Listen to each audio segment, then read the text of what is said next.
Hello students, welcome to the first lesson of German. Today we will start at the very foundation of any language, the alphabet and pronunciation. So let's get right to it. On your smart sheet you will find everything that we're dealing with today. Right next to the letters, as you can see, did leave blank spots for you guys to fill out. As I go along, try to really listen to the sounds that I'm making with my mouth. And I want you to put down your own personal clues that will help you replicate what I'm saying and, more importantly, how I'm saying it. Since I don't know where you guys are from and I can't expect everyone to know how to use phonetics, this way you will have actual useful information for yourselves to keep and to come back to later. For the German U, for example, a native English speaker might note down something like this, showing how the middle section of ghoul comes quite close to the desired sound. Ghoul, ghoul. Yeah, and don't be afraid to use colors, guys. It might help you to get a clear structure. So here's the entire German alphabet. A, B, C, D, E, F, G, H, I, J, K, L, M, N, O, P, Q, R, S, T, U, V, W, X, Y, Z, Ä, Ö, Ü, SZ. One of the first things you might have noticed is that when compared to English, the sounds seem rather monotone. The letter A is actually composed out of more than just one sound, and for the I, we really have to do a closing motion of our jaws. I. So we are used and adapted to a quite tricky wavy way of pronouncing the written word, and German is different, but not necessarily more complicated. As you repeat these letters, you will notice how you're only making one sound for each. Your mouth shouldn't be moving now. A, E, I, O, U, Ä, Ö, Ü, compared to the well-known A, E, I, O, U. And yes, we do have a few more letters, but the extra umlaut are what gives German the larger range of vocal sounds without having to bend the words. They were once used in the ancient English as well, and are actually where foot, feet, or old, elder, eldest derive from. Also, we don't have it too bad. Many Asian languages like Mandarin, for example, have an even finer separation of sounds, which makes learning them really difficult for some people. But let's talk about each letter one by one, and I will show you how they're being used sometimes differently under different circumstances. The letter A is always pronounced the same way, except for when it's in combination with an E. In that case, it simply turns into an Ä.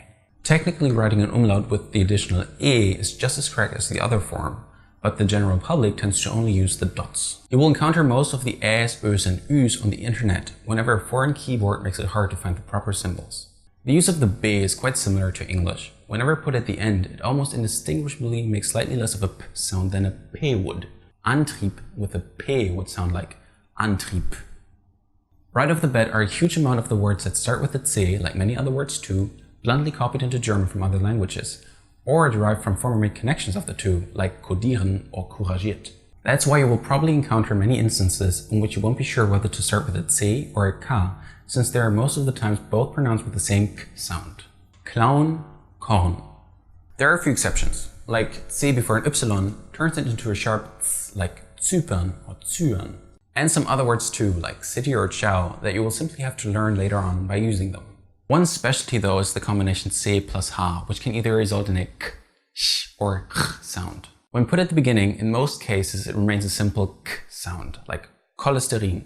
And for the other two ways of saying it, we must first differentiate between bright and dark vowels. A, O, U and Au are considered the dark vowels. CH after all of these will give you the most German of sounds. Ch, Lachen, Loch, Buch, Lauch. After consonants or any of the bright vowels, which are E, I, Oi, Oi, the CH turns into a sh, as in Mulch, echt, ich, echten or löchern. The same thing happens when a bright vowel follows after the CH at the beginning of the word, like chemie or chitin. Some dialects from the south add their own rules to the mix. They say chemie or chitin, but that shouldn't concern you at all, since we teach you Hochdeutsch. This might sound a bit confusing at first, and I suggest watching this part once more if you haven't fully been able to follow. But the CH is actually not a big issue and being quickly picked up by people that learn German. The use of the D is like the B, quite similar to English. Dieser dusselige Drache. At the end, it sounds a little bit softer than a T in comparison. Abendbrot.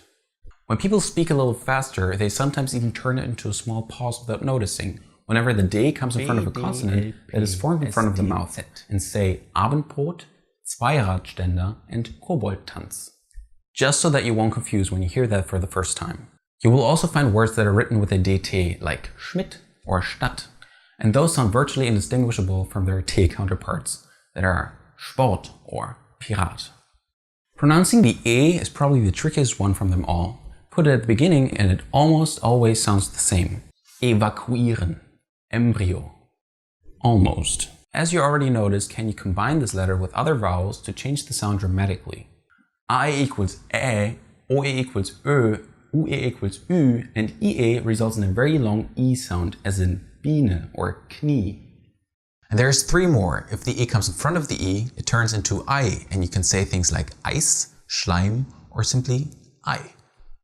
E plus U turns into Oi and gives us words like Eule or Deutsch.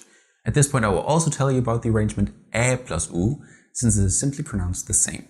Eule and Eule would not make a noticeable difference to the ear, but later on when we talk about grammar you will see how this will actually be helpful at times to determine certain connections between words, as you can see here. And now to the unwritten rules. The E at the end is not said as you might expect. We don't really say toilette, we say toilette. The E kind of just loses its will and goes Toilette, Düne. Put between two consonants, sometimes a similar thing happens. It's not Engel or Lachen, we say Engel and Lachen. Engel and Lachen. You probably hear it now when I say Abendbrot again. Abendbrot. Let's continue. With the F, this one is our friend, super easy to use, always stays the same. Fisch, Hilfe, Reif. I will take this moment though to talk about the use of double consonants. When you encounter a double consonant, the emphasis will be on the now shorter pronounced vowel in front of it. Examples would be Schiff, Giraffe, Apparello, Suppe, or Backen. We only have very few words that are written with a double K. Akkumulator, Akkord, akklimatisieren. To make the vowel in front of it sound shorter, we usually use CK, as in nackt or Zucker. For the Z, the same thing happens with TZ. Combinations of different consonants have the same effect and thus sometimes require no C before K or T before Z. Imker, Pelz, Balken. And just for completion purposes, I need to mention that after two vowels, there is also only a K or Z, as you can see by the words Kreuz or Schnauze. These rules might be a bit much. It is only important that you have heard them at least once before you start speaking and getting a feeling for the language. The G again has a very simple use. Geige, gleiten. When put at the end, it is spoken softer than the K. Honig, 20. And the only anomaly would be that a NG at the end is so uncomfortable to pronounce that the G becomes silent. Pudding. If you say pudding, people will hear a K at the end because it is simply not common. The H at the beginning of the word, you've already heard it, is compared to English or Spanish as well, never silent. We don't say honest or honesto, we say Honig and Hunger. There are some words like Höhe where the second H is not that noticeable, but a H inside of a word is usually either in combination with a C or to lengthen a vowel. Just like two consonants make the vowel before them sound shorter, does a H after one make it longer. Huhn is a perfect example. Remove the H and it almost sounds like you're saying Hund, which means dog. Huhn, Hun, Hund. We can by now even arrange the decline of the vowel length by using the methods that we have learned so far. Huhn, Huhn, Hun, Hun, like der Hunne. Since the combination EE already lengthens the sound, is a H afterwards uncommon yet existent. Fliehen, Vieh. Also in some cases instead of an EE we use IH, which sounds exactly the same. I and ihm, which mean her and him, are examples for commonly used words. If you have a H after an EE though, it does not make it longer, but belong to the following syllable. Good to see by the words Reihe and Leihen. Even though when said quickly, the H takes a step back again, Reihe and Leihen. Whenever a QU or SCH is positioned before a vowel, it is usually spoken long but written with no extra H, like Schule or Qual. The whole thing changes of course if we add two letters and get Qualle, but that should not surprise you by now. And that was the first part of the lesson. Click here to get to the second one, or don't. I don't care. Do what you want.